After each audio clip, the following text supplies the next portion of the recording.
we are all about. Stand out and speak up. And that's what this show, we're always talking about, especially domestic.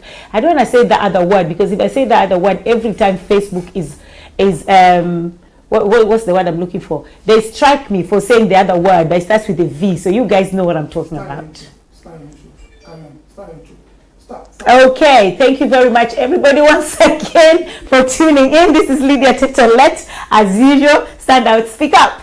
Okay, so in the studio with me today, I have a very, very lovely lady, a very powerful lady. I would say a woman of substance, woman of tenacity, you know, a woman who stands out, just like the show speaks, stand out and speak up. So she stands out and she speaks up, and that is what this show is all about. Okay, so it's the letter DV. If you know what that means, feel it for yourself, DV, because if we say the whole words, Facebook always strike us out when we say domestic. You know what I'm saying, so you know what I mean. Okay, so this lady is here with us, and I'm super proud of her, because it takes guts, it takes so much guts to come out and talk about your life and talk about what has happened to you.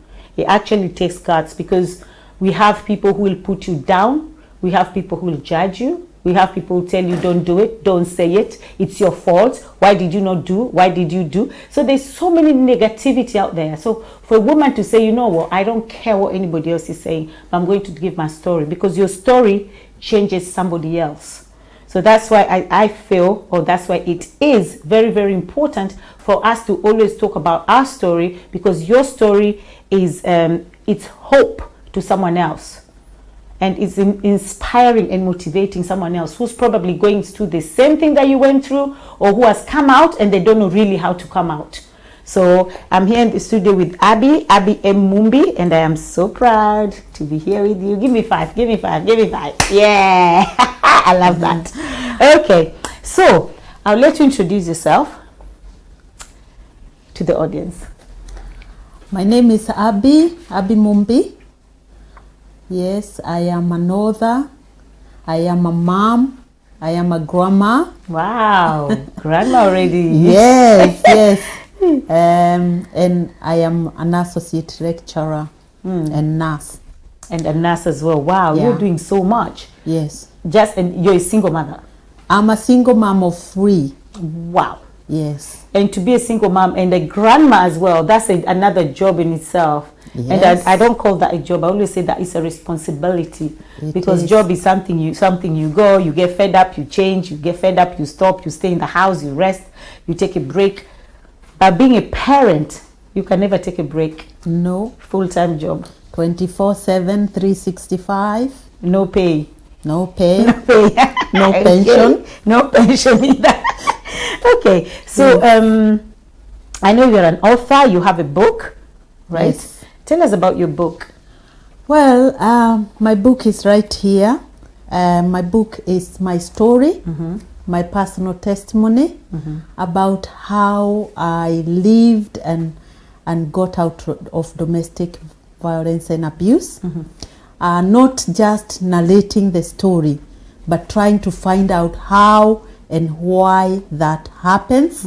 Hopefully someone can take something that will inspire them, encourage them, heal them, and most importantly for our young people, they can know the pitfalls before they get into relationship and marriage and avoid them. Okay, so the book is actually about your journey. Yes, it from is. childhood to escaping, or just from marriage to escaping? It's just a little bit of my childhood, so that is a complete thing, but most of it is about my family, my family life, and sort of also how the issues and how and why of them. Okay, Yeah. so what's the name? What's the title? The book is More Than Just a Face. Oh, More Than Just a Face. More Than Just a Face, yes. So why that name, More Than Just a Face? What does that mean? Just before that, the subtitle is My Husband Tried to Kill Me, but God Had Other Plans. Wow. The More Than Just a Face was a slogan I adopted when that happened. He tried to kill me. In frustration, he cut up my face like a cabbage so that I would be completely destroyed. But then when I got up, I was like, I'm more than just a face. Hi. There is much more inside there, not just a face. So the face may be gone, but here I am. But I still have a beautiful face by the grace No, of you God. are. You are. Yeah, You have. yeah. Wow, more than just a face. That is deep. The meaning of that is actually deep. Because now that you just say more than just a face, I know we've not even started anything. We're just scratching the surface. More than just a face. This actually resonates with me, and I think it should with a lot of people who always think that beauty is everything. They want to, they make so much effort on the outside, but on the inside, they're actually demons. Yes, I call them yes, demons, because I like names to call people like this. Yes. And on the outside, they want to do all these things. They want to wear expensive perfume and clothes and do this because they are thinking everything is outside. But for you, that happened to you. Your husband tried to destroy your face, but you came out and you still say you're more than just a face. If it was someone else, they could have just cowled inside and don't even want anybody to talk to them. Yes. But for you to come out proud and say more than just a face, because you are who you are inside. Yes, yes. We need to work with the inside much more than the outside, because the inside, when it's good, it comes out on the outside. But no matter what we do on the outside, it's still, if the inside is pain, is frustration, is trauma, it will come out and it show. So everything that is happening inside manifests itself in the physical. It does. Wow, that is powerful. Wow. Mumbi, now let's go back. I just want us to rewind back to Mumbi being born. Yes. So where were you born? Wow. I was born in a little village in Kenya. It's not in map. Don't try to Google it. Okay. Yes. But yes. So born in a family of? I was born in a family of 8. Actually, my mother's house was 8. And my father had another family. My stepmother died and they had 7. So we are 15 of my father. 15 children. 15 children. How are all these 15 children? Do you see each other? 15 is a lot. We do see each other. And you know each other's names? You know which number is the other person? You're number 5, 10, 6? Yes, because we grew up together, harvesting coffee, a job I hated, but yeah. Wow. We are 7 and sometimes I can't even tell. That's more. I can't even tell. That is more. And you're 15. Yeah, 15. And you're all... I'm the first of my mother's house. Wow. We are 4 brothers and I have 3 sisters. Okay. And I have 4 sisters and 3 brothers. On the other side. From my other siblings. Yeah. Okay. So how was your growing up? How was your childhood when you were growing up? Tell us about your childhood.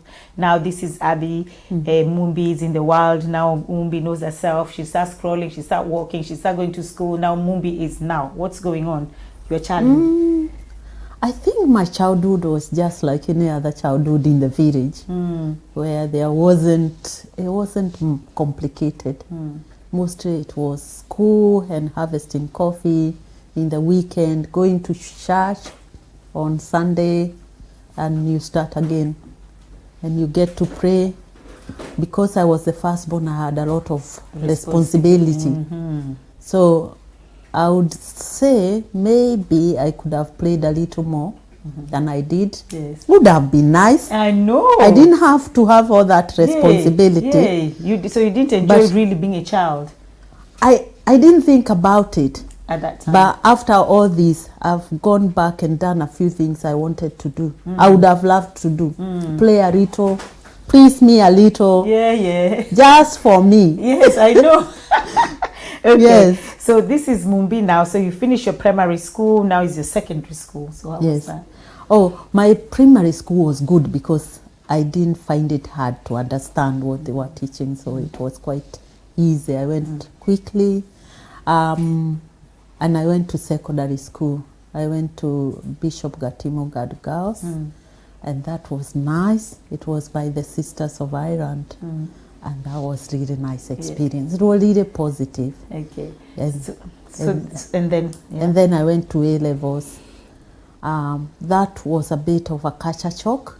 I didn't know the word, but I know now that is what it was, because I had always gone to a girls' school, and then I went to a girls' high school, and then I went to a mixed Whoa. A-levels, and that was like, whoa. Whoa. Stay away from me. Who is this? Yes. Oh my God. Yeah, but Yeah. but yeah, But you, at least you managed and you finished. I finished. I Okay. didn't drop out. I Okay. nearly did. I could have done. Yeah. It was a bit frustrating. It was very different. Yeah, but it was very big.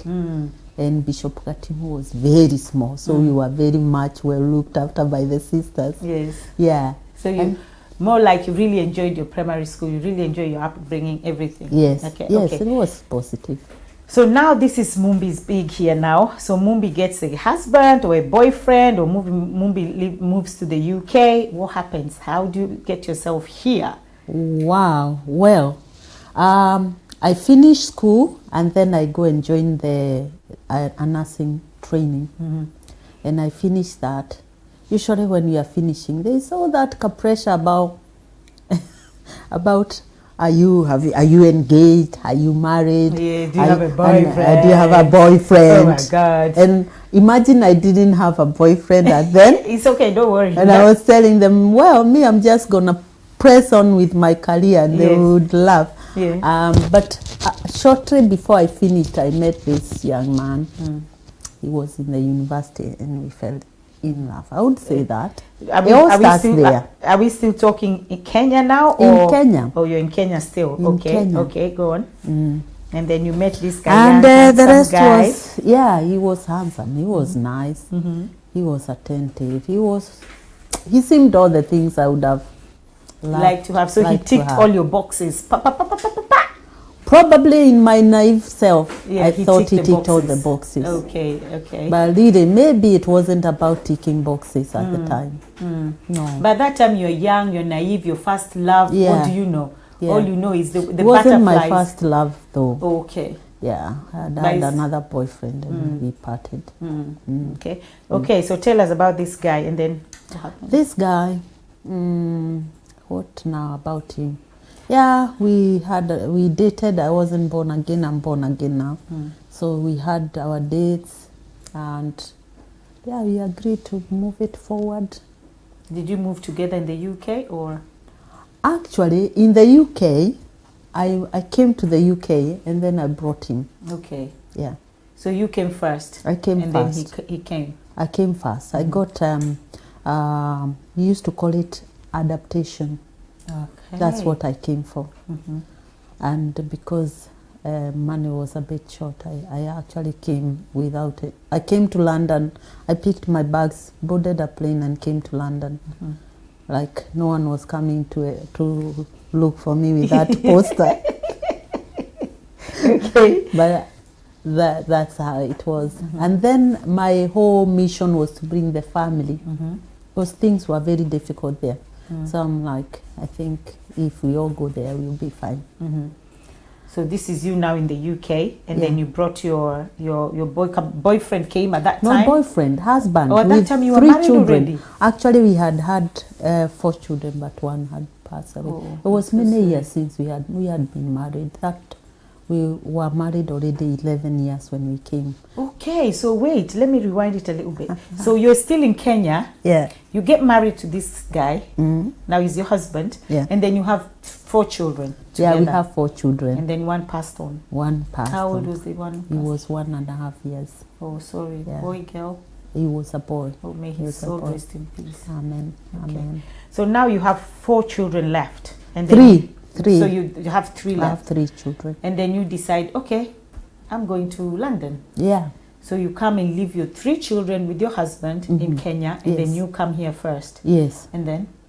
And I wanted them to come and join me. The reason I came here is that, okay, we had gone south. We had gone to Gaborone in Botswana. We lived there for some time, and then we came back to Kenya when the contract ended, and things were really tough.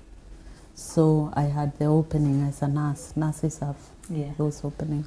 So yeah, I came, and about 3 months, 3-4 months, I got my PIN, and my job, and then the first thing I did was to send the papers and the ticket for my husband to come with the children, Yes. which was actually record time. But then he didn't come with the children. He just came by himself. Oh, he came by himself. He came by himself. And he left the children. He left the children. So where are the children now? The children are with me. I've raised them here. Okay. The children, I brought them after. Okay, they came after. Yeah, shortly after. Okay, so now you brought your husband, and then the children came back later. How much later? I brought my husband. He arrived, and 2 weeks down the line, he attacked me. Oh. 2 weeks. And I feel like I did it to myself, because I got his papers, I got his ticket, and then he was here, and that is what happened. Yeah, but that's not your fault. I know now. I know now. At that time, you thought it was your fault.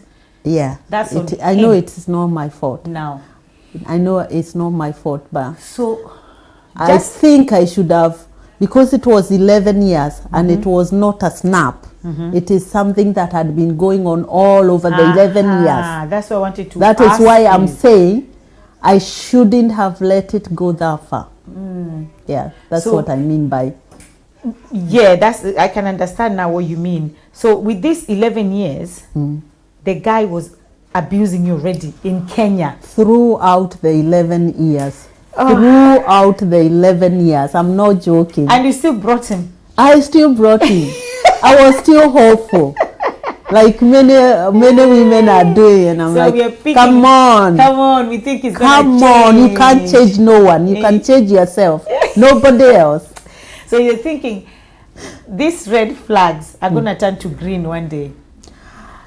I won't call them red flags, because I would say the red flags were before we were living together. Yes. But now when we are in the house, it's a real thing. Yay. It's a real slap, or a real kick, or a real whatever. So, or a real emotional stuff. Guy. So, but you're always hoping, and we are always being encouraged. We were always being, you pray, and something is going to happen. By then, I was a believer, and everyone seemed to think that something is going to change. I know nothing changes. We pray and fast, and don't change. Waste of time. We can pray, but you're not required to pray when you are there, when you are getting hurt. Your safety and the safety of your children is paramount. And actually the safety of the person as well. So the priority is safety. You can pray. God is not limited by you being there, being suffering and being, risking even very serious stuff, even death. You're not required to do that. Not by God. Maybe someone else might tell you, oh, familiar, that is a load of... No, I didn't say anything. No, you didn't say it. I didn't say when somebody is at risk of harm, telling them to familiar is just telling them, you know what, it's okay if you get killed. So did you hear a lot of that? Yes, I did. I did hear a lot of that. Vumilia means in English. Bear it. Yeah, just bear it. it. Just bear it. Just stay. Just bear it. It's gonna be change. patient. It's gonna change. Yeah, bear it. Pray. Do what? Do what? So you had a lot of that. I had a lot of that. Myself personally, and I have had conversations with him. Because he had good things. No one is bad throughout. So he had good bits. But I would tell him, violence, I cannot live with it. But the time I got so close to, I have had enough, then somehow I would get someone who would manage to help me question my judgment, because I knew I didn't like that and I couldn't live with that. But where was the outside? I don't know how I can explain it, but the alternative was not good either. And the alternative was and the to gospel, be single. The gospel was you bear it. And one day I actually got very close and I told my friend, that's it. I'm done with marriage and whatever this arrangement is. that's it, I'm going. And then what she did, she shared what she was going through, and it was like, actually, it's worse. And then I'm like, actually, maybe it's me who is hasty, or maybe it's me who don't get it. And once you start questioning your judgment in certain things, it does you worse than sometimes you just need to make a judgment and you proceed with it without the doubts, because the doubts are very big concerning your marriage. Because now I have children, I'm thinking, what is this gonna do to the children? What is this gonna do to me? My salary was like tied up in loans and stuff, and we have built a home, so where am I gonna take the children? To my mother's? That's one option that is not that great in our environment. So you and I know here in London, I'll go to the council and I can get a temporary accommodation. So I'll take the children. Where will I go? I know we say Kiora Roga, or if jump out if it's getting hot. But where do you jump to? Sometimes there isn't. Sometimes the options are really, really serious. So at the point I came, I was like, it wasn't working. I was the one who was supporting everything. No, and tell it us was about really Kenya hard. first, before you came to the UK. Kenya was really hard. So was it physical abuse? Yes, it was everything. By the time someone hits you, you have had every other form. Let's say you have had emotional, you have had sexual, you have had every form by the time someone hits you. Oh, that is the way I see it, because it doesn't start with a slap. It starts with maybe these other forms, Manipulation. and then coercion and manipulation, and then when you are there, you are proceeding towards physical, and sometimes it can be quite fast, so you might miss the steps. But looking back, I can see all the steps, from the coercive manipulation to actually emotional abuse, where he is there and I'm sitting and I'm wondering what is cooking in his head. Yeah. And You're scared. Then, and towards the end, I could tell when something really bad is about to happen. I can see his demeanor, his behavior, and yeah. And this abuse, physical abuse, did it ever happen in front of the children? Not a lot. I tried to that it doesn't happen, but they knew. They did know, because they can hear. And the other thing with, emotional abuse happened a lot in front of the children, and sometimes I know occasions when they try to play peacemaker, like whatever they think is the offending thing, they would try to, and then they were very protective, because I have two sons, and I used to get in the house, one sit here and one sit here, almost protecting me physically, and they were really young. And then they would be all there, and that would really annoy him. Even that would really annoy him. But anytime I stepped in the house, one would be here and the other one would be here, because the baby girl was born much later. Yeah. So these children also saw this, and yeah. So how did this affect them? I wouldn't say that it always affects people. It's trauma. Watching somebody being traumatized is as bad as being traumatized yourself. Wow. That is what we don't figure out. And that is why we think that I'll stay for the sake of my children. Little do you know that you are doing your children the worst by sticking it there. You tell yourself you are sticking for them, but really you are harming them. But this poor woman who is there doesn't understand how it is harming her, let alone how it is harming the children. So she's gonna think, I'll bear it for the sake of my children. You're thinking about schools, you're thinking about livelihood, you're thinking about accommodation. But I think sticking there is the worst you can do for your children. So that is the irony of the Of whole everything. thing. And I think there's most women are scared of being single mothers. So it's just thinking of the alternative, like you rightfully mentioned, that was the alternative. The alternative is actually, I'm going to be a single mother financially. If you're not financially empowered, what am I going to do with Yes. my finances, the children? But I think as much as it's hard, because sometimes also it's easier said than done. Yeah. I can sit and tell somebody, come on, get out of that relationship. Whatever. Get out. Go live in the street Yes. of Nairobi. Exactly. Me, I'm a registered nurse, yeah? Shall I take these children to the streets of Nairobi? And shall I be coming from the streets to go to work? And who will I leave these children with When I to go? work? And it was even more difficult because getting transfers was another issue as well. So like you apply for a transfer, you get it in 6 months. So what are you going to do? And you can't go and tell the boss. The climate then, you can't go and tell your boss, you know what, I am leaving my house, so I'm not going to come to work tomorrow or today. That is another story. So is everything working against the woman? At that time, Everything. is working against her. Even now, changes are very slow. I don't believe it has moved on that much.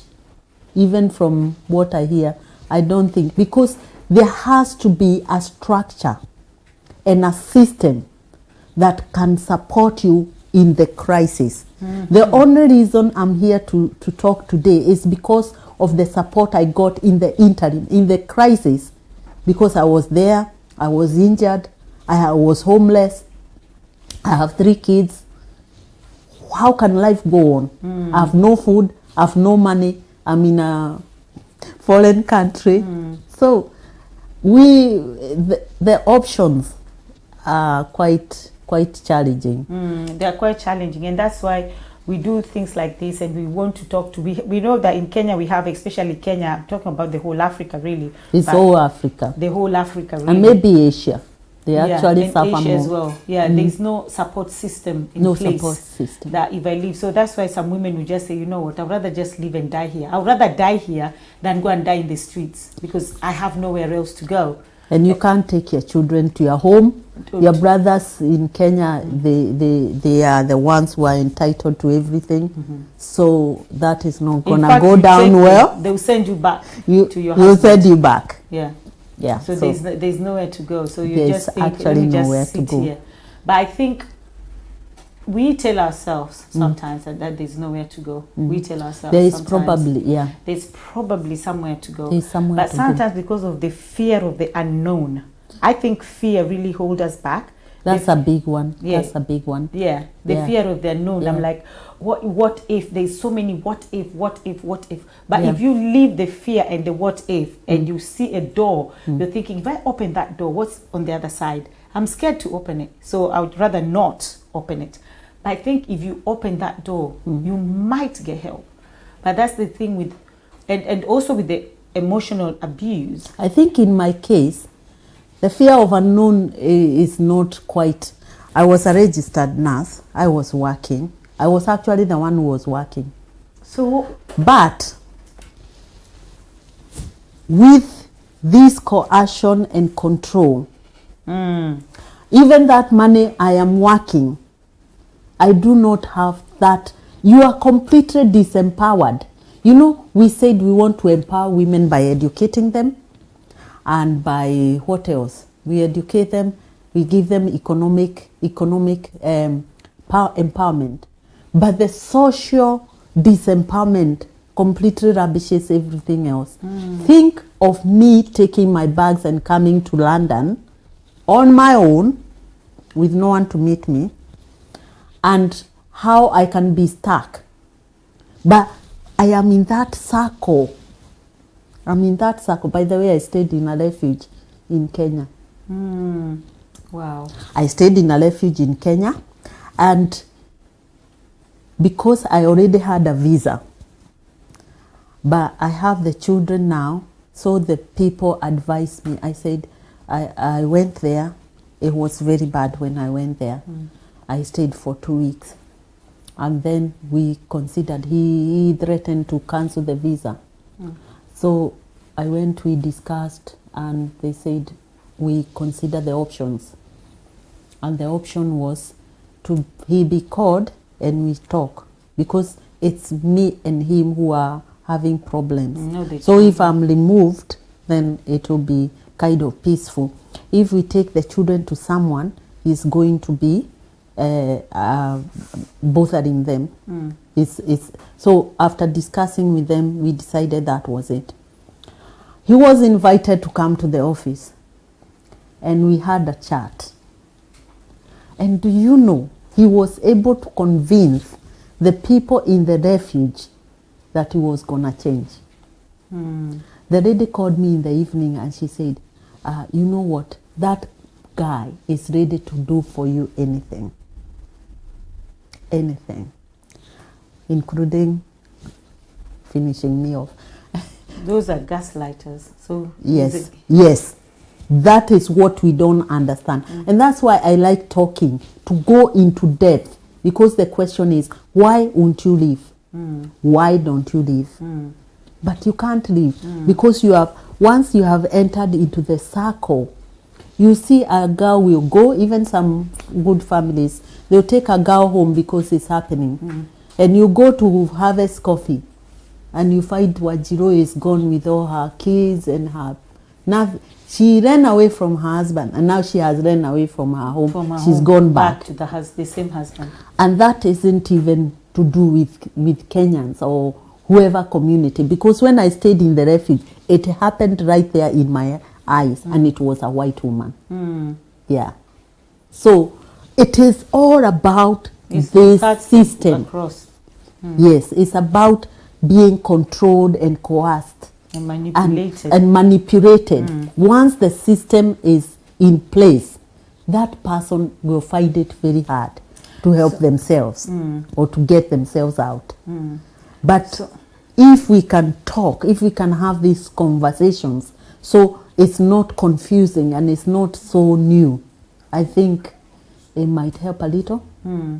So now, this is you now, you've come to the UK, you've invited your husband. Yes. Right? Because I know what he did to you when he tried to kill you was here in the UK, right? Yes. Okay, so you've invited him. And then what happens? I invite him, I send him all the papers and the ticket and the keys, and he come alone. He didn't tell me he was coming.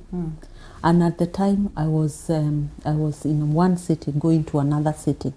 So actually he came to the city where I was. But I was in the other city. I was looking for a family house because my family is coming. The same one we ended up staying.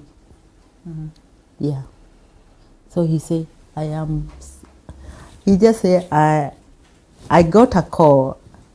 This is so and so. I'm like, that is so cold. How come? And he said, just come, I'll explain to you. And of course, he believed that is what I'll do, which I did. But it all didn't work well. So you went and picked him up from the airport, and then you No, I didn't pick him from the airport. I couldn't pick him. He actually didn't want me to pick him from the airport. He took a coach. Okay. 3-hour ride. Hey, Still not telling me. So even I got to him a day after. Okay. Because I was up in the Midrats and I had come south. Because it's the time I was coming south. Okay. So now you're staying together? We are staying together. And then obviously he is still himself. Yes.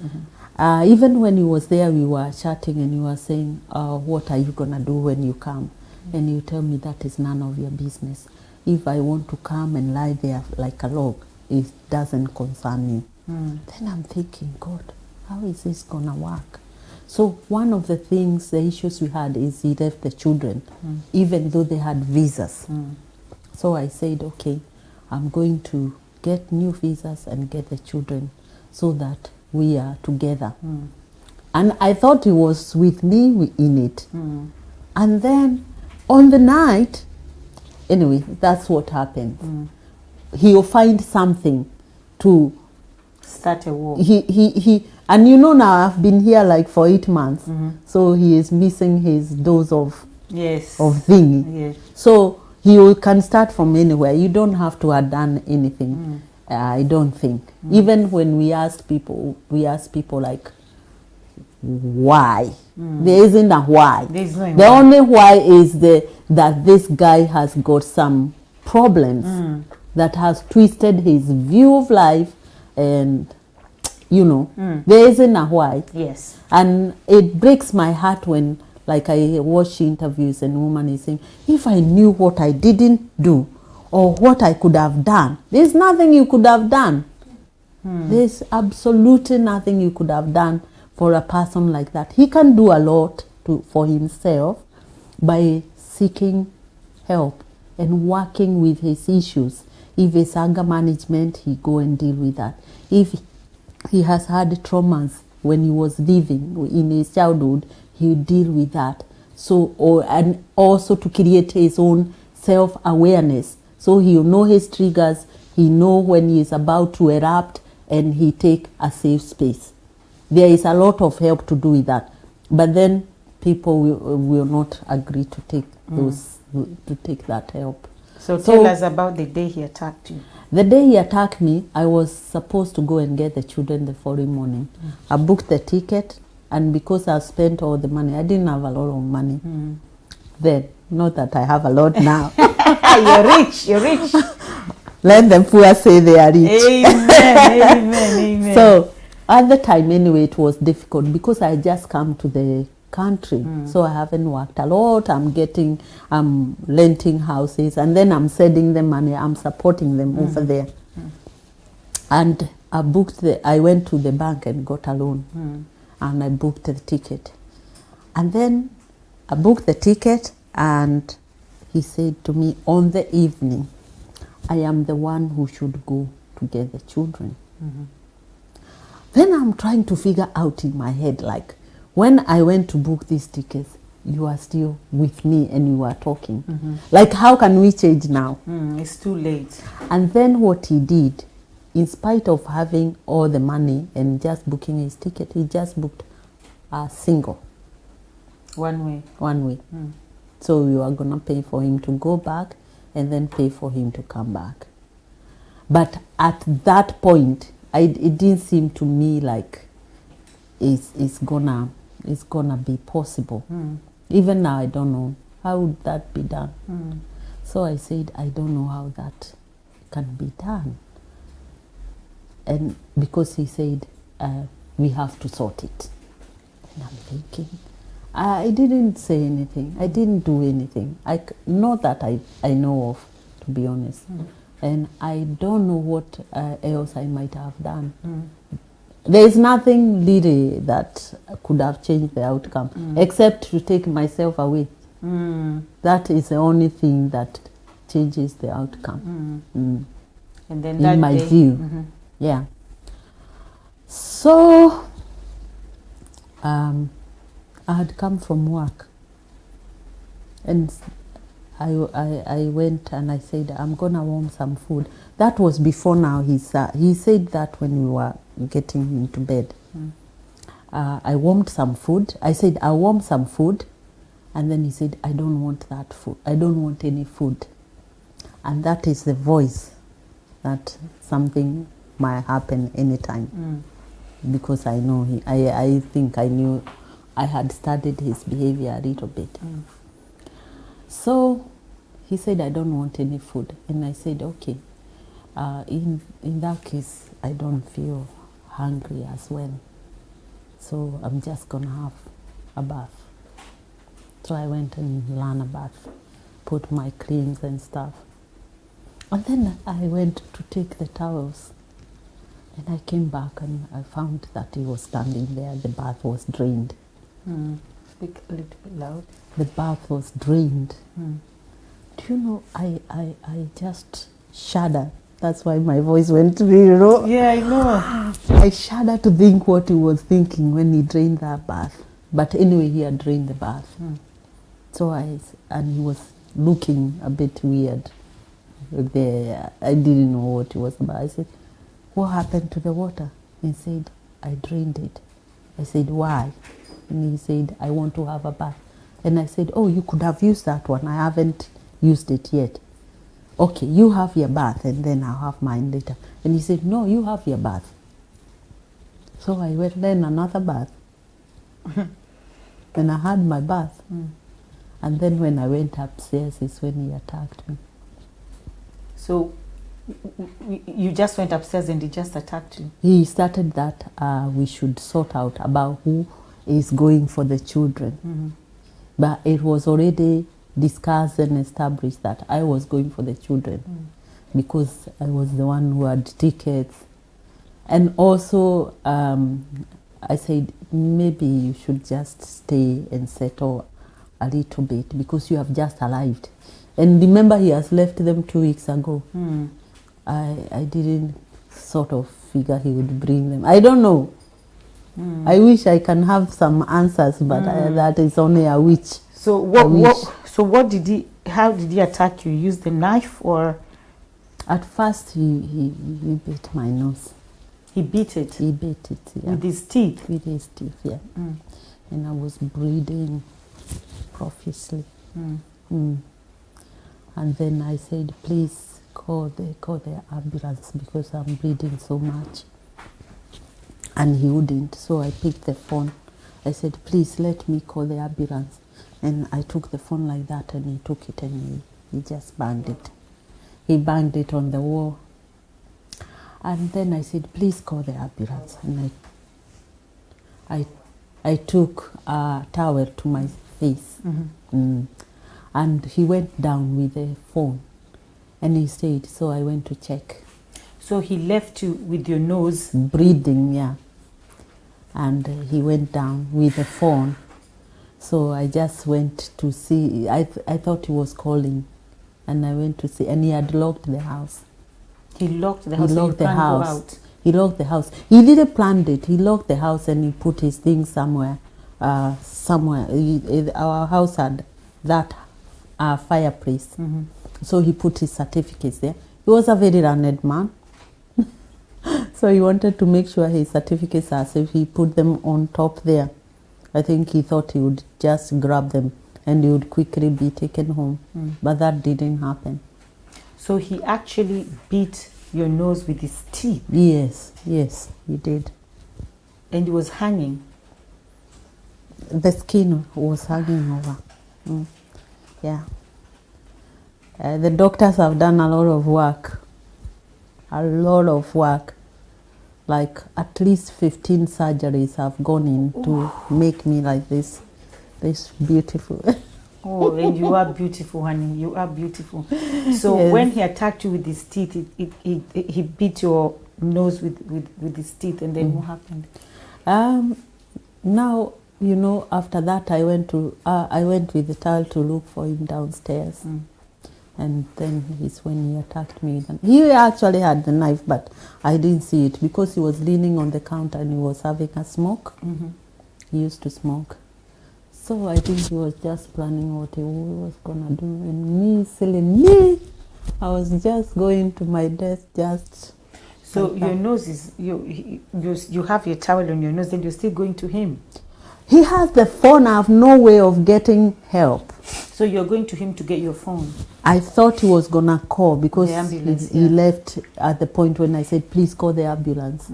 So yeah, and he has gone down. I thought he's gone to call. But then I found him leaning on the counter, having a fag. And then what happened? I said, did you manage to get them? And that is when he came to me with the knife. So he came back to me and he stabbed you with the knife? No, he didn't stab me. He wanted to cut my neck off. He literally wanted. I have 2 slashes here. Even you can see this one. Can you see this one? And he cut twice. And the knife was very, very sharp because it actually cut my ear off. It fell to the ground. Your ears fell? My ear fell. My ear fell. I have one, but it was made up by the doctors. Yeah, my ear fell. So I can say the even me, I'm amazed how I got here. Like, it's only God who made it possible for me to be here. Pardon me. And that's why I say I'll live to tell of the goodness of the Lord in the land of the living. How that knife cutting twice and me not dying, and I know, I'm a nurse, I know where that is. He was trying to get the jugular vein, which you die within, you won't reach the hospital. But I don't know what happened. So when he But cut the you, ear went. so the ear fell on the The floor. ear went and fell on the floor. Oh I my lost God. it. And then and then did he call the ambulance after He this? didn't. He didn't. So I was crying there. I was saying, God, please. Okay, I was begging him to start with and negotiating, begging, anything I knew how to do. But it wasn't helping. And then at that point is when I really cried to God. I said, God, please, just for the sake of my little baby who was 2, just save me. And if I have a little life like my little finger, I'll just live for you. And at that point, I don't know how, but because I can't remember the events very well. I can only, maybe I missed steps. I don't know. I don't know how long it was for. It looks like it was a year or more in that spell. But at some point, he was very frustrated because he was unable to cut my neck off. And now that's when he just cut me like anyhowly. He started cutting you the knife. Anyhowly, yes. There was a cut there. There were cuts on the eyes, which the doctors only saw when I slept. Wait. Oh, wait. God. So this guy beats your nose, cuts your ears off, give you another cut on your neck. Two those slashes. 2 slashes. And then still start cutting you again. Yeah, now he cut me like anyhow. Your body everywhere. No, just the face. It was Just your- just he the just face. wanted to And I destroy was your trying face. to protect myself. You see, I got my fingers cut off as well. They were just stitched back on. And by grace of God, you can Yeah, see yeah, I that. can see. Oh And my that one. God. And that one. So I was trying to protect my face. But then he was very much stronger than me. So at some point, I don't know, he just stopped. I believe God just said, that's it. I don't know. I don't know the detail. Wow. And then I found myself, because I don't know the detail as well, in the upstairs bathroom. And the house was new. I've just come into it because I said we had only been there like for maybe a week and a half. So I had the phone in my hand and I called the ambulance. So when he finished he finished whatever he was doing, because he had the phone before. Yeah. So you grabbed the phone. I don't know. I just found myself in the bathroom with the phone in my hand and I dialed 999. And also I thought there is, those little things you put on the door? But that bathroom didn't have. The bottom one had the thing, but I didn't know the house very well. So when I got there, there was no, and I was still terrified. So I just sat and leaned on the door. And then he came and pushed me and opened the door and was talking when I was talking to the ambulance people. Is that him behind, talking there in the background? Yes. Is he armed? He wasn't armed, so I said no. He was, because he had a knife. He didn't come with it upstairs. Yeah. And then what happened? And then the ambulance people came and the police, and he went and let them in. He still went and... He went and let them in. Okay, that guy was disturbed. He Because if was- it's someone else, they could have run away. I think, and this is just an opinion, he told me there that he did that so he can be taken back home and so that no one will ever look at me. So in his calculations, and he left the certificate. Now I found the certificates when I came from the hospital on there. So, and they hadn't been there, so I realized he had everything planned. and he knew he would be taken home, deported. But he didn't know that he would have to sort it before he is deported. So even he was happy to let them in. He believed all he would happen is he would be put in a plane and taken back home. But then that happened eventually. But he was here for at least 5 years. In prison? In prison before that happened. Yeah. Oh, wow. So the ambulance... Yeah, so I couldn't, at that point, I couldn't even walk. They carried me down, put me in the ambulance. And the last I remember of him was like when he had his calves on. And that is how my marriage ended. But I could have done better if I walked earlier. I did contemplate walking, actually, when I was here. And I thought, you know what, I'm going to go and snatch those babies, because my babies were the most important thing I got in that marriage. And there was no way I was going to jump out of that hole and leave them. The children, exactly. So I was like, you know what, because he was really harassing me even when he was there. So many miles, but he would harass me on the phone like God knows how. Like some days I get 6 phone calls. Wow. In the morning when I'm coming from a night duty and he is not saying anything. Can you call me? I don't have a way to call. So instead of sleeping, I'll go to the post office and buy a card and call him. Days. Yeah, remember those days. And when I call him, the whole card, £5, which I didn't have, would end up just being insulted. But I can't cut it because he has my babies. And he was telling me, if you pray with me, you'll never see these children forever. And I'm thinking, what does even that mean? What does forever mean? And now, looking back, I know that could have been. Yeah, he could because have if he them. didn't get me, he could. So I'm glad I can live with these cars. But if he did something to those kids, it would have broken me. I can tell you that. And he knew. He used to hang on to them. Even when I was in the refuge, because I went with the kids, I was being told by neighbors what he was saying, that if she has not gone with the babies, and I had the visa, I would know she is in this country. But where can a woman with 3 children go? Even he was asking that. Where can a woman with 3 children go? And sure enough, where could I go? Even with the visa.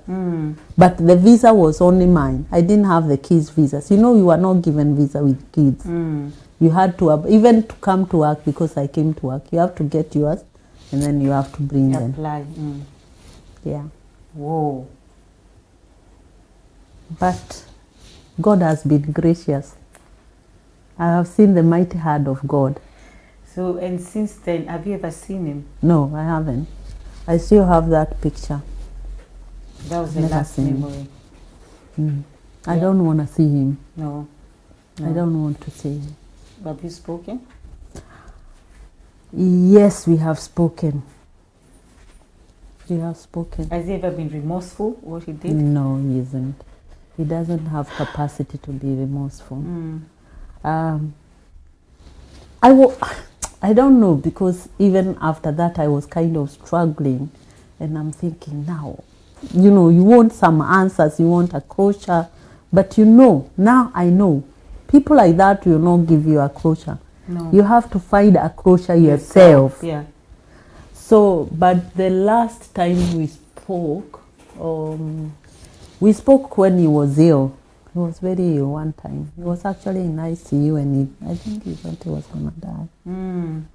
So the family contacted me. They are like, oh, your husband is in ICU. I'm like, which one? I don't have a husband. For 15 years now, I haven't had one. So Which one? Which one? It's just being cheeky, but it's the truth. No, but it was the I truth. was asking myself, though. I didn't ask her out, but that question was in my mind. And then it was the brother who wrote. So I took it right, and then he said, now you tell the kids, please. So I'm like, oh, that sounds bad. So I told the kids. Of course, they took them in there. Thank God for kids here. They are not like me. They are not like us. They see life very different. So I bought a card if they want to call. I always want to separate me Yeah. and them. If they want to relate with their father, it's them. problem, yeah. But I want to ensure that they do that safely. So when they were young, I didn't want to expose them because I know Yes. what they would Who be is dealing capable, with. Yeah. But when they are older, if they want, that is their choice. So I am actually the one who called and he said, oh, he was at a bad point. So for that time, he didn't have the energy to curse and to be insulting. So he said, oh, we will speak later. And say, okay. And that was it. But they were asking, will you come? And I'm like, what will I do now when No, I you come? can't. You can't come. You can't come. See, as his doctors and I have the kids. I can't come. No, I'm you sorry, can't I can't come. Mm-mm. You forgive and you love from a distance. Of course. Oh From my a God. distance. You I cannot can't come. You're telling me. Hmm. I'm telling you, That I man can't can come. get up from that ICU and finish you. I know. No. I know. I can never dare do that. So I said, no, of course, I made the excuse. I said, I have the kids. There is no way I can come. Anyway, he is in hospital. They are looking after him. But they still believed like there was a chance I could go. But no, I don't want to go. I don't want. But no, No, you can't. that is. So that train is gone. That train ship is gone. sailed a long time ago. No way They coming left back. her a long time No, ago. a long time ago. Long So time when you ago. were going through all this abuse, was there any help from your family or his family? Let me start with his family, because you know when in the social situation I was married into, you are not encouraged to talk. What did you call it? Speak up and do what? Stand out, speak up. You are not supposed to do that. How do you go to expose yourself? Abomination. You can't expose yourself. So the thing I could do was to go and talk with his family until I realized, well, that is doing nothing. If anything, it's probably doing worse. Worse. So I stopped. And I really had qualms about even raising it with my own family. But when it went too much, I raised it with my family. I actually left. And that is the first time I talked about it with my family. And even my mom was saying, oh, Papa Kevin can't do that. Because he was so charming. Angel in He's very disguise. charming. Demon in disguise. Yes. So he charmed everybody and you look like the one who is bad. But then he came and I went today, the following day, he was there to get us. And of course I was charmed back into going back. Wow. I was charmed back into going back. And there were many going backs. So how old are your children now? Oh, my children are grown up people. They are the most wonderful people. Amen. I would still do this for them again. They are the firstborn is the one who has a daughter. And she is lovely. Oh, I love her. So how old is your firstborn? My firstborn is 31. Wow. Will be 32. Okay. So you're a grandma already? Yeah, How old is your she's grandchild? 6. Oh, She's 6 and sweet. she's so sweet. Yes. And we have a bond. Yes. Sometimes she thinks, when she was younger, she thought like I'm her mom. I don't know when she has a mom. So when my daughter cuddles me, she's like, get off my grandma. And we used to love her. We love her so much. Oh. She is awesome. And the other one, he's 28. He'll be 29 soon. The baby is 22. They all have 5 years in between. Difference. Yeah. Okay. Wow.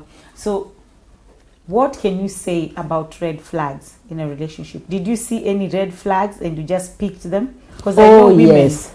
The red pick flags. a lot of red flags. The red flags, maybe you picked. You don't need, they just flap over your face.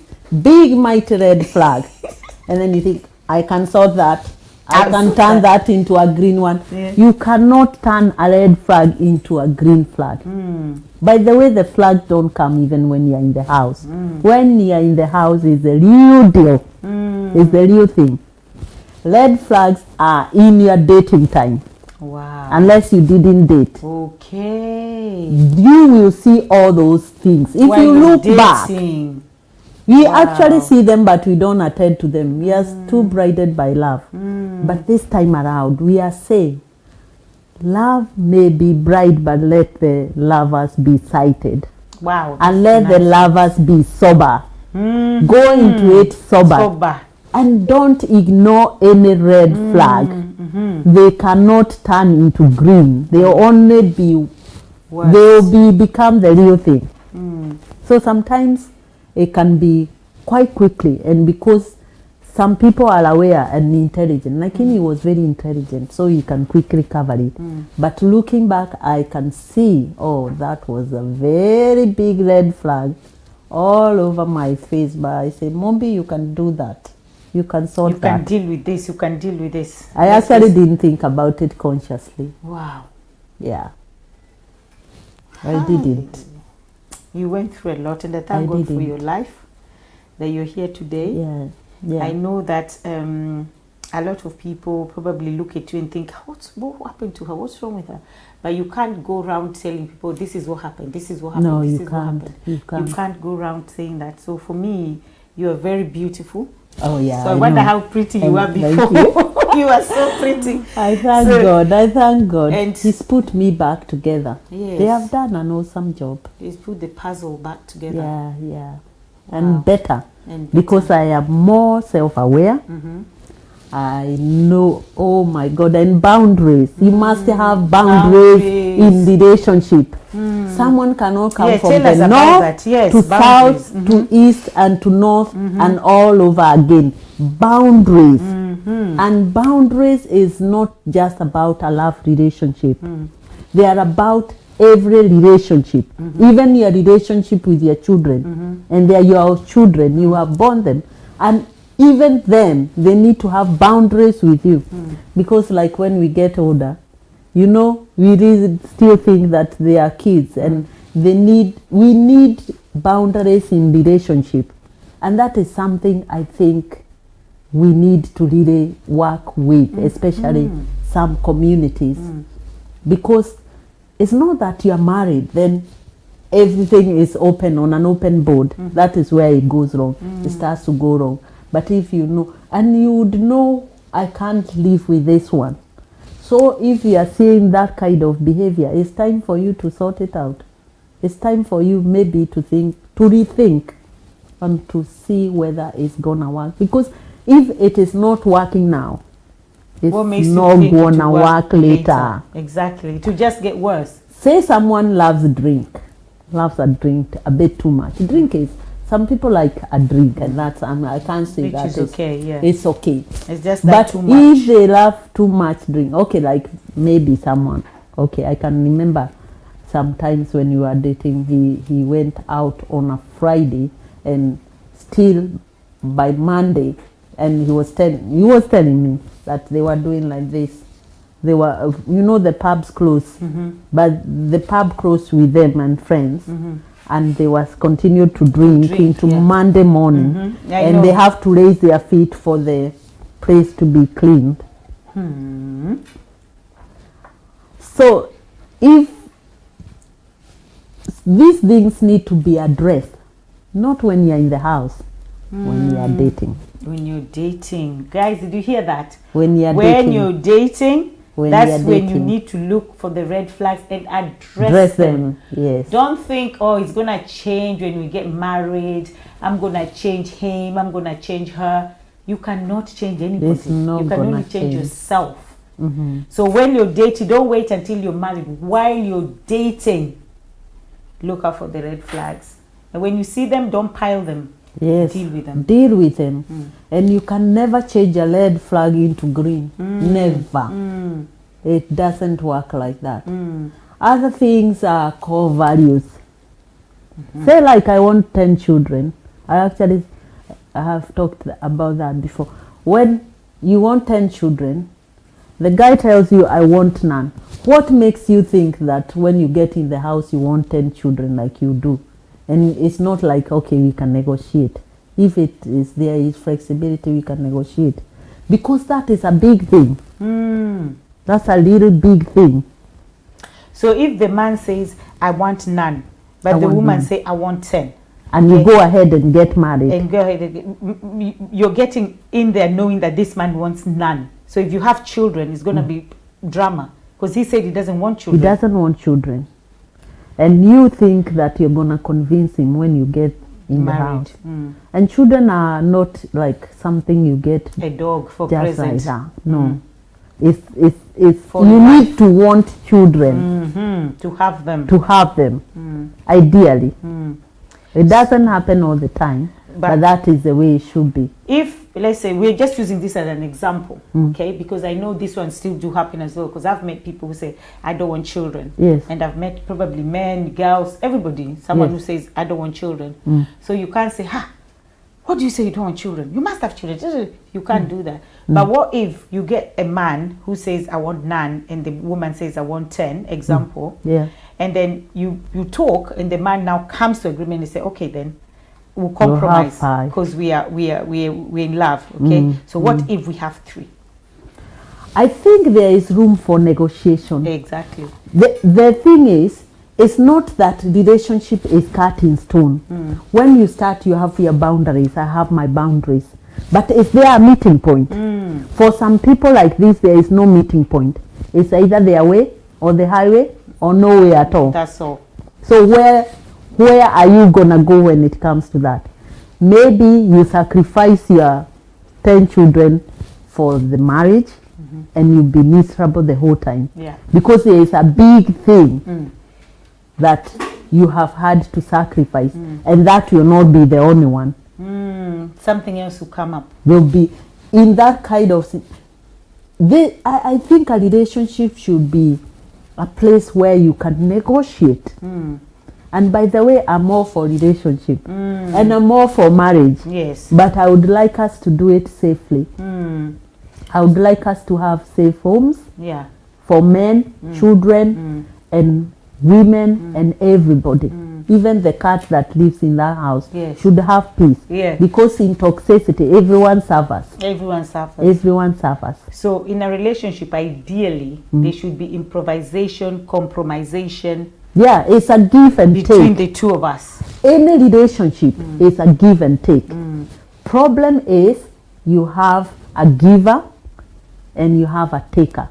Someone who is bent on taking and nothing else. They don't give. They don't give. All they do is take. They want to take. That is where abuse comes. They won't respect your choice. You are not allowed any choices.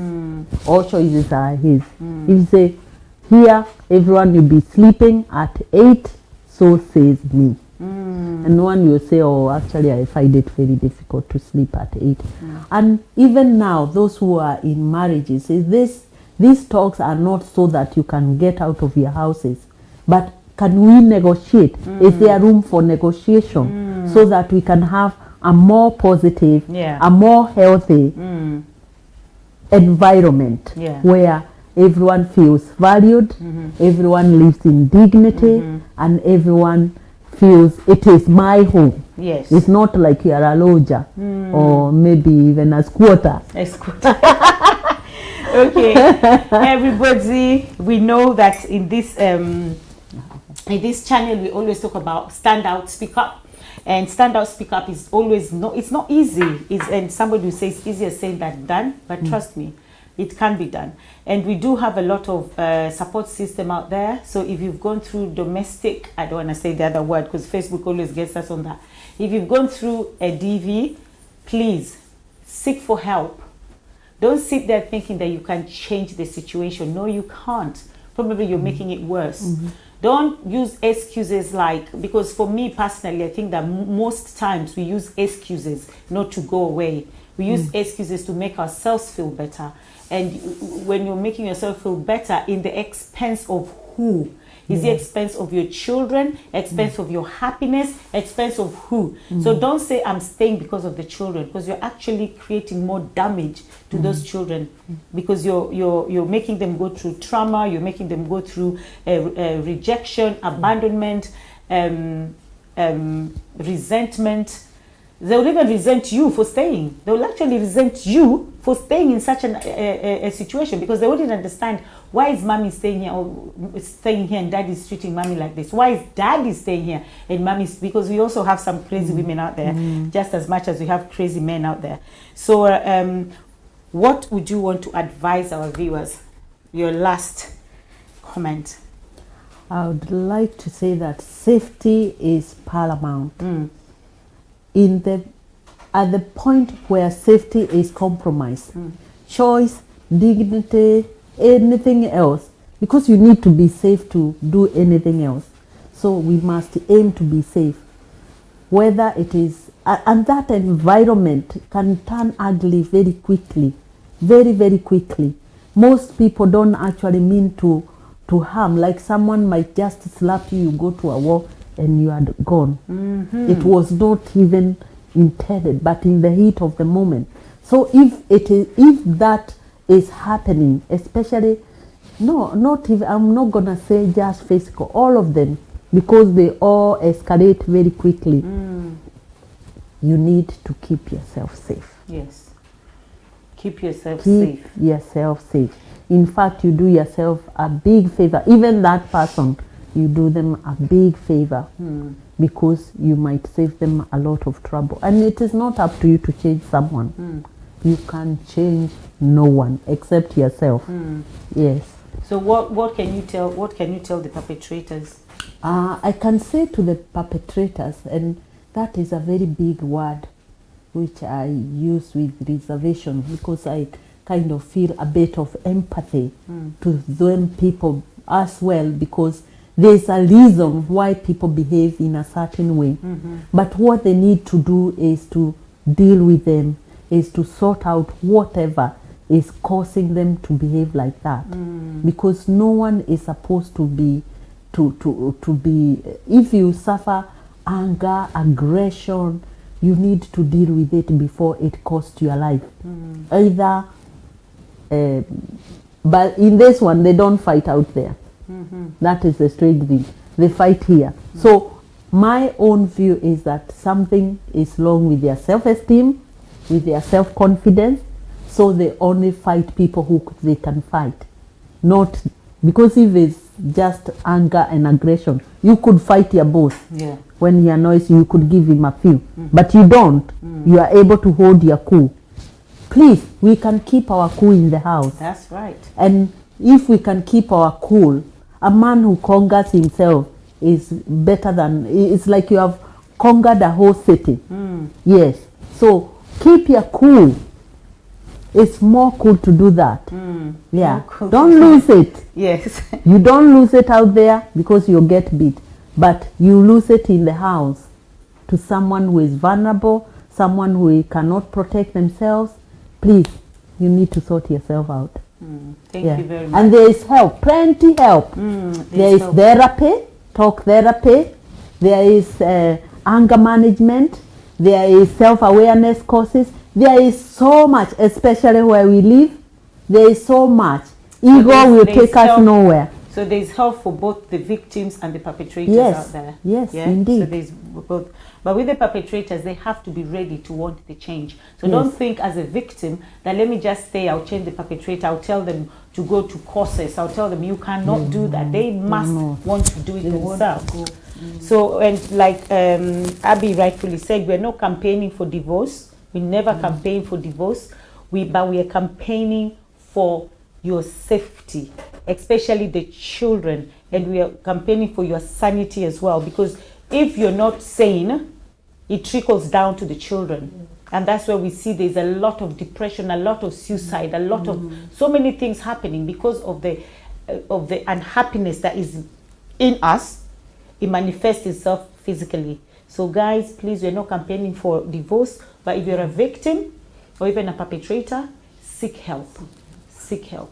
So until then, I want to say thank you so much, Abby, for accepting our invitation in such a short notice. Thank you so much. And I also want to say thank you to Omega TV. You know, my producers do a lot of good job. When you came here, you were like, wow, this is nice. Yes. It's not nice because of me. I don't know how to make it nice. I only know how to sit down here and look pretty. Yes. They make me look pretty. Wow. So I have to say thank you to them all the time. Thank you so much, all my producers. Thank you, Omega TV. And thank you so much, Mumbi, as well, for coming. And thank you so much, every single person who tuned in today for Stand Out, Speak Up. And we're going to see you again next week on Wednesday, same time, 6:30 p.m. UK time and 8:30 p.m. Kenyan time. And before that, I also want to say about Kenya and Friends in the Park, the event that is coming. Please check our website for updates. Our website, I know there's a lot of people asking me, where is Kenya in the Park? When is Kenya in the Park? But please check the updates. This is UK. Things are not easy as they seem. Things are on the ground are different. On the ground, things are different. So just check our website, www.kenyainthepark.com, where we always update things that are happening. So until then, love you guys. And remember, it can only be God. See ya. Thank you very much. Thank you.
My name is Kofi Adoko.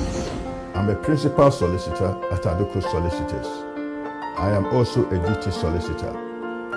Anytime a person is arrested and taken to a police station, or if the police invite you to the police station for a voluntary interview, you have a right to free independent legal advice. Adoko Solicitors is authorized to provide free independent legal advice at police stations in England and Wales. So anytime you're taken to the police station, remember to say that your solicitors are Adoko Solicitors. Are you in the UK and in need of immigration help? Do you require expert legal representation to regularize your stay or renew your existing leave to remain? Do you require advice or representation regarding a personal injury or criminal matter? If the answer is yes, then you do not need to look any further. Adoko Solicitors is here to provide you with all the expert legal advice and representation you require. Be it immigration, criminal law, appeal against conviction or appeal against sentence, family law, personal injury, civil litigation, employment law or housing law. Adoko Solicitors is your trusted one-stop legal services provider with expert solicitors and caseworkers on standby to assist. Our police station emergency number is 07792 459 339. You can also call Adoko Solicitors on 0207 183 1479. You can locate Adoko Solicitors at 662 Old Kent Road, London, SE15 1JF.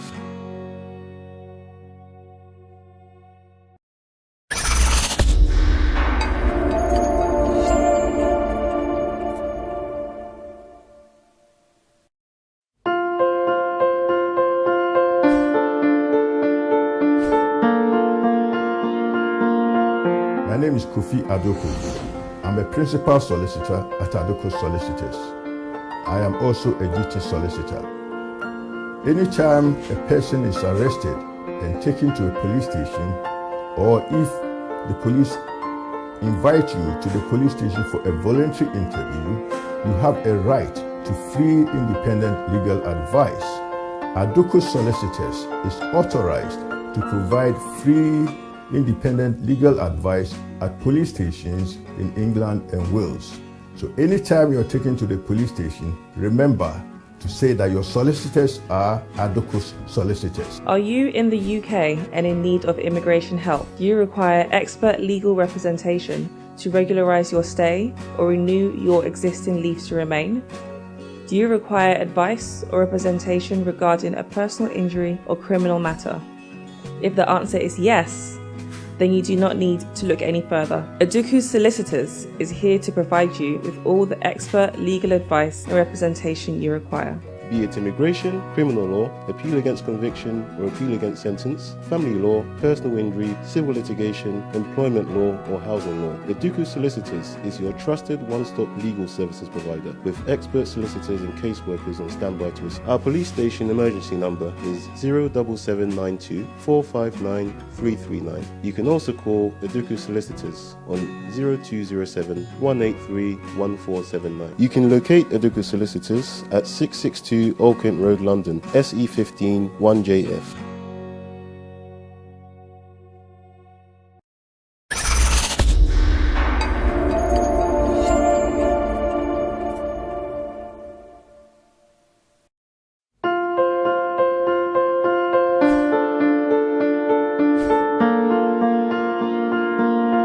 My name is Kofi Adoku. I'm a principal solicitor at Aduko Solicitors. I am also a duty solicitor.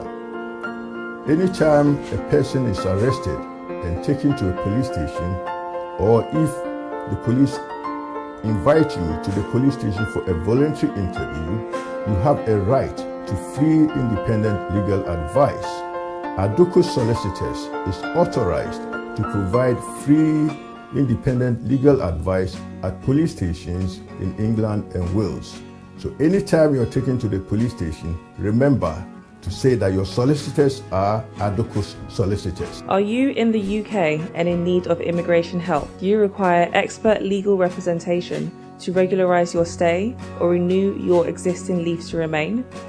Do you require advice or representation regarding a personal injury or criminal matter? If the answer is yes, then you do not need to look any further. Aduko Solicitors is here to provide you with all the expert legal advice and representation you require. Be it immigration, criminal law, appeal against conviction or appeal against sentence, family law, personal injury, civil litigation, employment law or housing law. Aduko Solicitors is your trusted one-stop legal services provider with expert solicitors and caseworkers on standby to assist. Our police station emergency number is 07792 459 339. You can also call Aduko Solicitors on 0207 183 1479. You can locate Aduko Solicitors at 662 Old Kent Road, London, SE15 1JF.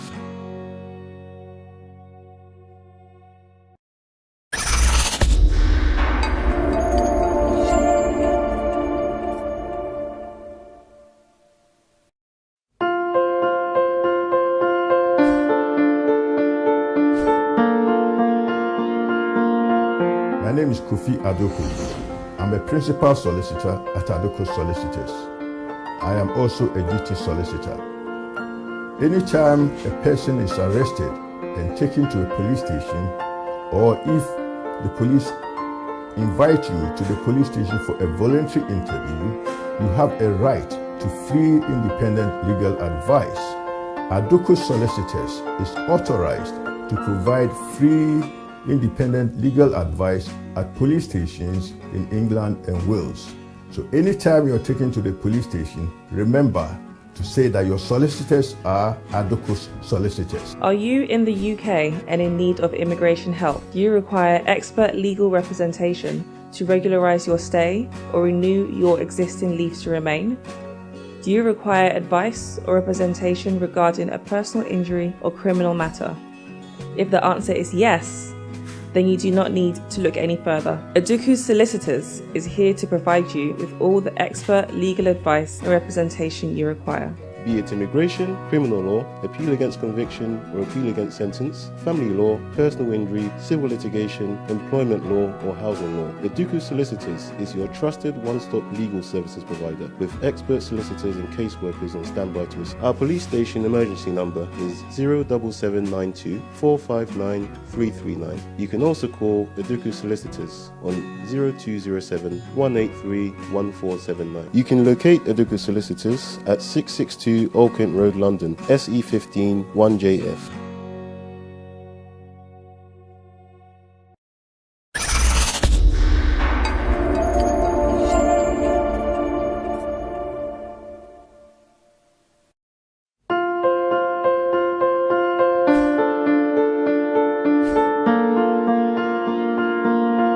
My name is Kofi Adoku. I'm a principal solicitor at Adoko Solicitors. I am also a duty solicitor. Anytime a person is arrested and taken to a police station, or if the police invite you to the police station for a voluntary interview, you have a right to free independent legal advice. Adoko Solicitors is authorized to provide free independent legal advice at police stations in England and Wales. So anytime you're taken to the police station, remember to say that your solicitors are Adoko Solicitors. Are you in the UK and in need of immigration help? Do you require expert legal representation to regularise your stay or renew your existing leave to remain? Do you require advice or representation regarding a personal injury or criminal matter? If the answer is yes, then you do not need to look any further. Eduku Solicitors is here to provide you with all the expert legal advice and representation you require. Be it immigration, criminal law, appeal against conviction or appeal against sentence, family law, personal injury, civil litigation, employment law, or housing law. Eduku Solicitors is your trusted one-stop legal services provider with expert solicitors and caseworkers on standby to assist. Our police station emergency number is 07792 459 339. You can also call Eduku Solicitors on 0207 183 1479. You can locate Eduku Solicitors at 662 Old Kent Road, London, SE15 1JF.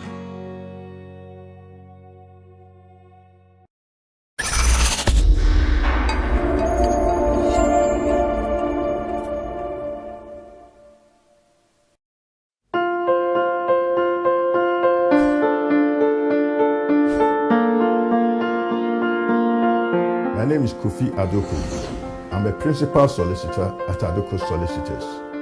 I am also a duty solicitor. Anytime a person is arrested and taken to a police station, or if the police invite you to the police station for a voluntary interview, you have a right to free independent legal advice. Adoko Solicitors is authorized to provide free independent legal advice at police stations in England and Wales. So anytime you're taken to the police station, remember to say that your solicitors are Adoko Solicitors. Are you in the UK and in need of immigration help? Do you require expert legal representation to regularise your stay or renew your existing leave to remain? Do you require advice or representation regarding a personal injury or criminal matter? If the answer is yes, then you do not need to look any further. Eduku Solicitors is here to provide you with all the expert legal advice and representation you require. Be it immigration, criminal law, appeal against conviction or appeal against sentence, family law, personal injury, civil litigation, employment law, or housing law. Eduku Solicitors is your trusted one-stop legal services provider with expert solicitors and caseworkers on standby to assist. Our police station emergency number is 07792 459 339. You can also call Eduku Solicitors on 0207 183 1479. You can locate Eduku Solicitors at 662 Old Kent Road, London, SE15 1JF.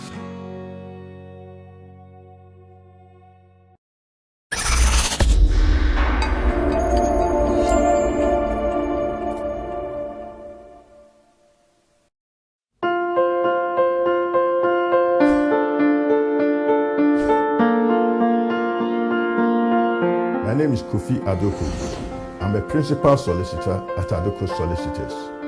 I am also a duty solicitor. Anytime a person is arrested and taken to a police station, or if the police invite you to the police station for a voluntary interview, you have a right to free independent legal advice. Aduko Solicitors is authorized to provide free independent legal advice at police stations in England and Wales. So anytime you're taken to the police station, remember to say that your solicitors are Aduko Solicitors. Are you in the UK and in need of immigration help? Do you require expert legal representation to regularise your stay or renew your existing leave to remain? Do you require advice or representation regarding a personal injury or criminal matter? If the answer is yes, then you do not need to look any further. Aduko Solicitors is here to provide you with all the expert legal advice and representation you require.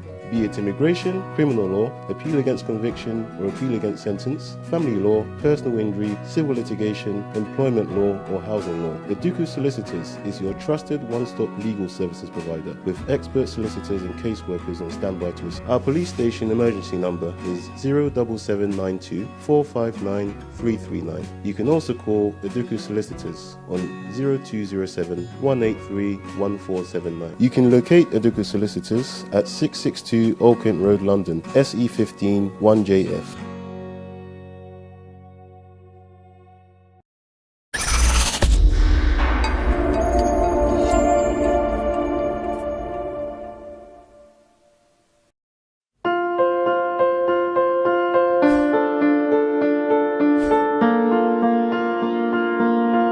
My name is Kofi Aduko. I'm a principal solicitor at Aduko Solicitors.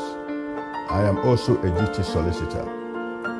Anytime a person is arrested and taken to a police station, or if the police invite you to the police station for a voluntary interview, you have a right to free independent legal advice.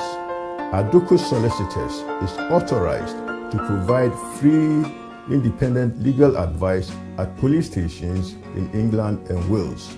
So anytime you're taken to the police station, remember to say that your solicitors are Aduko Solicitors. Are you in the UK and in need of immigration help? Do you require expert legal representation to regularise your stay or renew your existing leave to remain? Do you require advice or representation regarding a personal injury or criminal matter? If the answer is yes, then you do not need to look any further. Aduko Solicitors is here to provide you with all the expert legal advice and representation you require. Be it immigration, criminal law, appeal against conviction or appeal against sentence, family law, personal injury, civil litigation, employment law or housing law. Aduko Solicitors is your trusted one-stop legal services provider with expert solicitors and caseworkers on standby to assist. Our police station emergency number is 07792 459 339. You can also call Aduko Solicitors on 0207 183 1479. You can locate Aduko Solicitors at 662 Old Kent Road, London, SE15 1JF.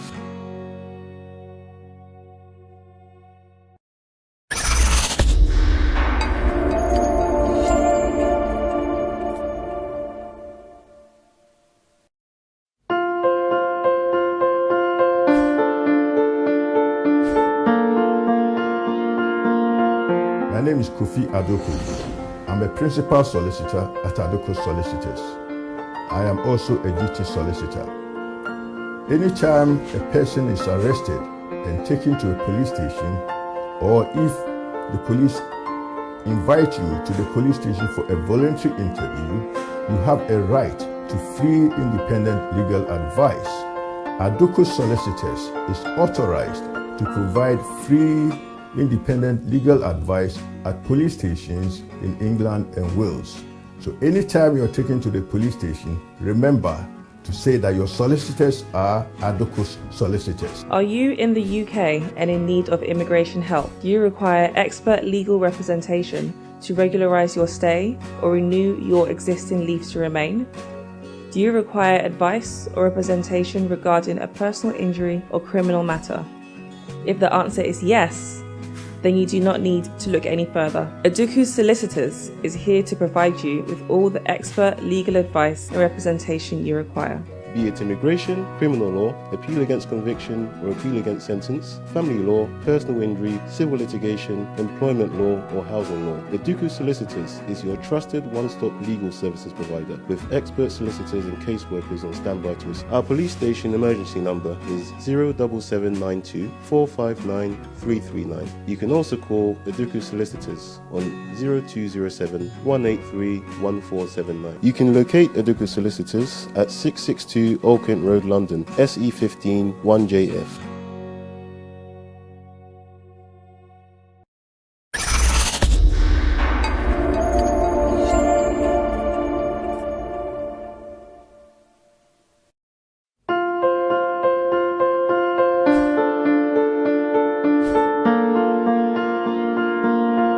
My name is Kofi Adoku. I'm a principal solicitor at Adoku Solicitors. I am also a duty solicitor. Anytime a person is arrested and taken to a police station, or if the police invite you to the police station for a voluntary interview, you have a right to free independent legal advice. Adoku Solicitors is authorized to provide free independent legal advice at police stations in England and Wales. So anytime you're taken to the police station, remember to say that your solicitors are Adoku Solicitors. Are you in the UK and in need of immigration help? Do you require expert legal representation to regularise your stay or renew your existing leave to remain? Do you require advice or representation regarding a personal injury or criminal matter? If the answer is yes, then you do not need to look any further. Aduku Solicitors is here to provide you with all the expert legal advice and representation you require. Be it immigration, criminal law, appeal against conviction or appeal against sentence, family law, personal injury, civil litigation, employment law or housing law. Aduku Solicitors is your trusted one-stop legal services provider with expert solicitors and caseworkers on standby to assist. Our police station emergency number is 07792 459 339. You can also call Aduku Solicitors on 0207 183 1479. You can locate Aduku Solicitors at 662 Old Kent Road, London, SE15 1JF.